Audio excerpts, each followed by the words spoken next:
Hello, everyone. Welcome to Broken English Club podcast.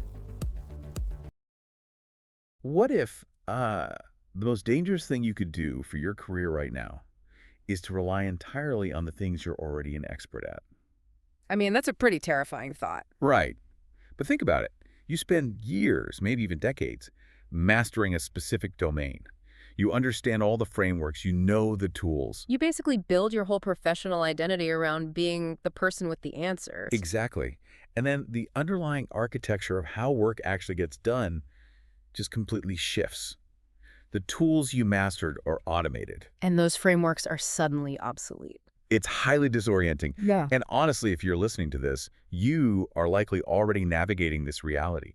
You know the tech landscape is shifting underneath your feet on like a weekly basis. Oh, absolutely. And you're just trying to stay informed without totally burning out from the sheer velocity of the information. Yeah, and that exhaustion is a very rational response to, honestly, an irrational pace of change. I mean, we're essentially processing a decade's worth of technological evolution every few quarters. It's a lot. It is.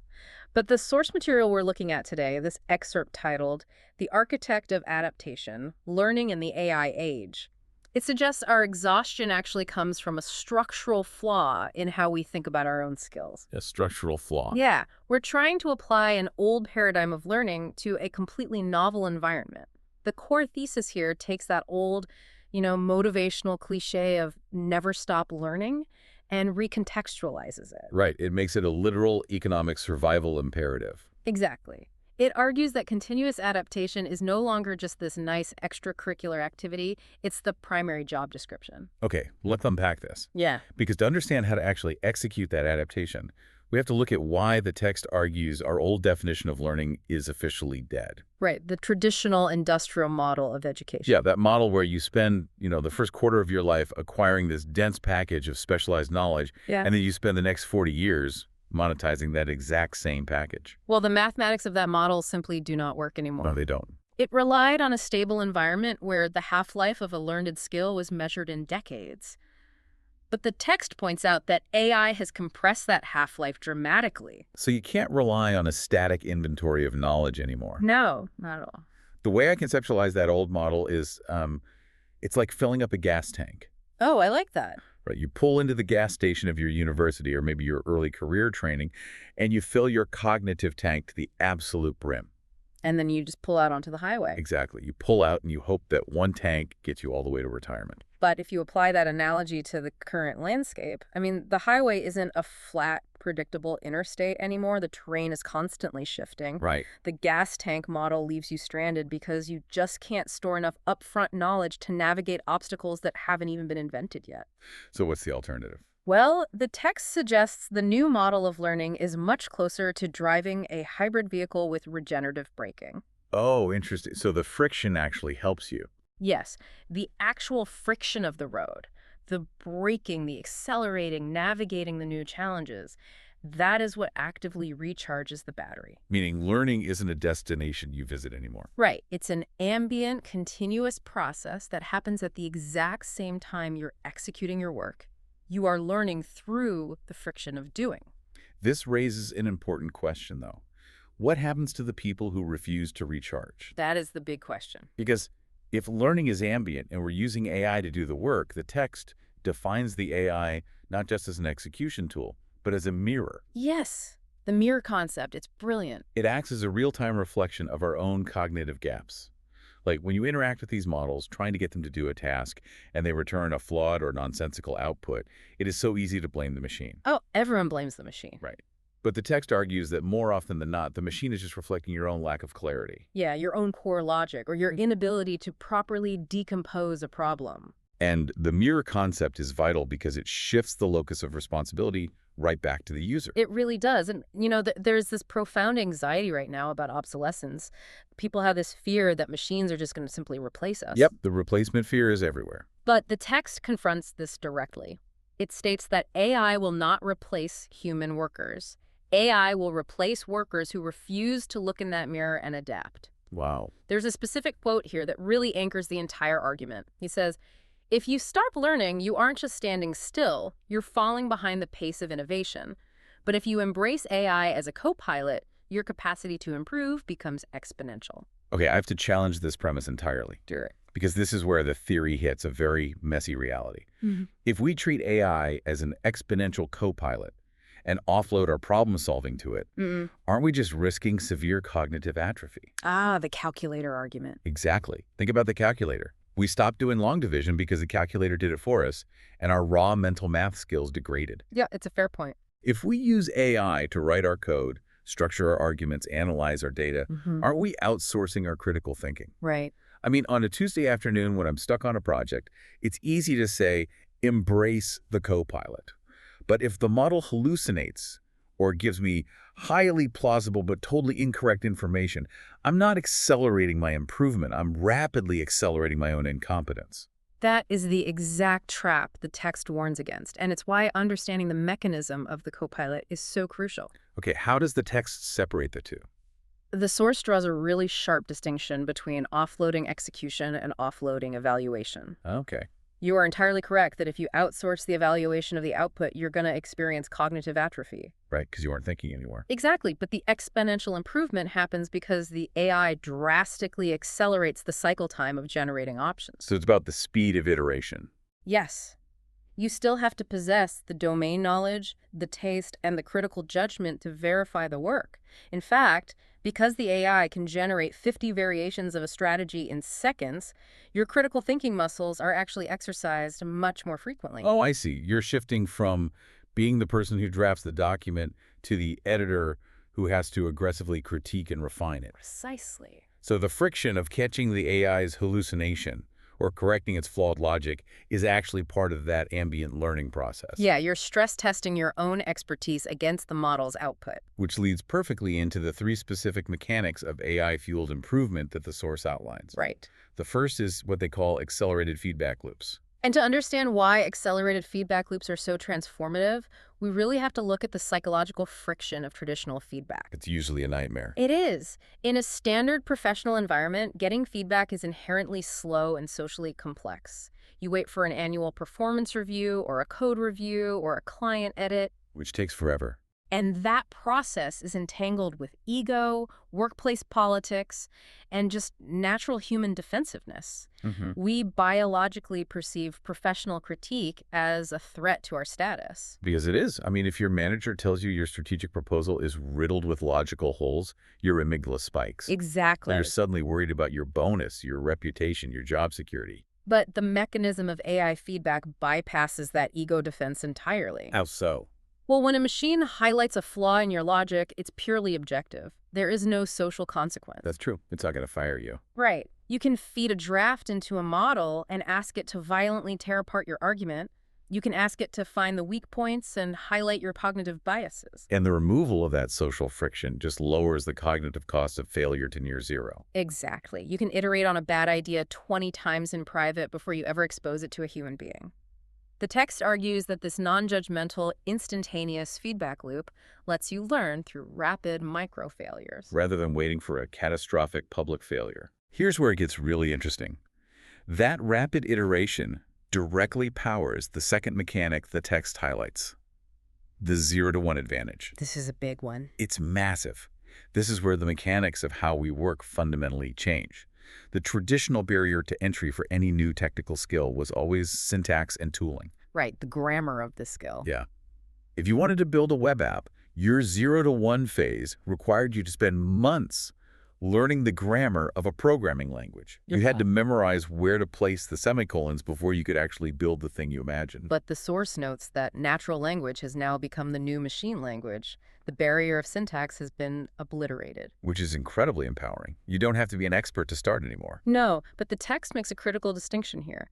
This doesn't mean that anyone can build an app without effort. Right. The bottleneck has simply moved. It moved from syntax to problem decomposition. Which brings us right back to the mirror concept. If you ask an AI to build me an app that tracks my fitness, it's gonna fail. Or it'll give you some generic, useless output. Because the instruction lacks systemic logic. Exactly. The mirror is reflecting your inability to break a complex system down into its component parts. To successfully use that 0-to-1 advantage, you still have to understand how to design a database schema, at least conceptually. Right. You have to understand user flows and data states. You just don't need to know how to write the specific lines of Python. Precisely. You must be able to articulate the exact logical sequence required to achieve the outcome. The new baseline skill is sequential interrogation. Sequential interrogation. I like that phrase. It's the ability to break a massive, ambiguous goal into a highly specific architecture of prompts. So the intellectual currency has totally shifted. Completely. For decades, the professional premium was placed on the answers you had memorized. Now the premium is placed entirely on the quality, sequence, and precision of the questions you can ask. Curiosity is now a more valuable currency than memorized knowledge. And if the currency is asking the right questions, that completely changes the paradigm of education itself, which is the third mechanic the Source task. Customized education. Right. And for an audience that is already familiar with basic prompting, the text isn't just talking about typing "explain this to me" into a chat box. No, it goes way beyond that. It's talking about advanced prompt architectures that fundamentally alter the pedagogy of learning. What's fascinating here is how it analyzes the psychological shift. What do you mean? When education is customized and feedback is instant, the friction of learning disappears. It encourages continuous intellectual exploration. We are moving past the era of the static textbook or the generalized lecture. Oh, for sure. The text explores how AI allows for dynamic difficulty adjustment and persona adoption. You can instruct a model with highly specific parameters to act not just as an encyclopedia, but as an adversarial tutor. Yeah, you can literally construct a prompt that says, act as a strict Ivy League professor of computer science. Do not give me the answers. I love that one. Use the Socratic method to ask me increasingly difficult questions until I am forced to discover the underlying principle of machine learning on my own. And what makes that mechanism so powerful is that the AI dynamically scales its complexity based on your semantic comprehension in real time. That's wild to think about. It is. If you demonstrate that you understand a concept, it immediately increases the difficulty. If it senses you're struggling with a foundational premise, it seamlessly downshifts. And it offers an analogy tailored to your specific interests. Exactly. Whether that's classical music or behavioral economics, it eliminates the traditional roadblocks to learning because the curriculum is continuously mutating to match your exact cognitive state at any given second. Okay, so let me summarize where we're at. We have accelerated ego-free feedback loops. We have the 0-to-1 advantage where natural language replaces syntax. And we have customized Socratic education on demand. That's the trio. But the logical endpoint of this source material forces a very uncomfortable question. If the machine is handling the execution of the code, restructuring the business proposals, and acting as a hyper-personalized tutor, what exactly is left for the human? The existential question. Right. If we're offloading all of this heavy lifting, what is the actual role we are supposed to play? Well, the text addresses this in a section focused entirely on what it calls maintaining the human edge. Okay. The argument is that because AI is an interpolation engine, meaning it generates outputs based on the historical data it's been trained on, it is highly effective at executing known patterns. Sure. Therefore, humans must double down on the domains that exist entirely outside of historical data patterns. Makes sense. The text categorizes these into 3 distinct areas. The first is complex decision-making. And to be clear on what that means, the text is talking about decisions that carry real-world human consequences. Right. Like, a machine can analyze a supply chain and give you an optimized formula that saves a company 20% in operating costs by laying off a division. The math is perfect. The math is perfect, The math. but the machine has no skin in the game. It doesn't have to navigate the ethical fallout, the collapse of team morale, or the nuanced emotional context of a specific corporate culture. Exactly. AI can provide the probabilistic data, but the human must provide the contextual wisdom.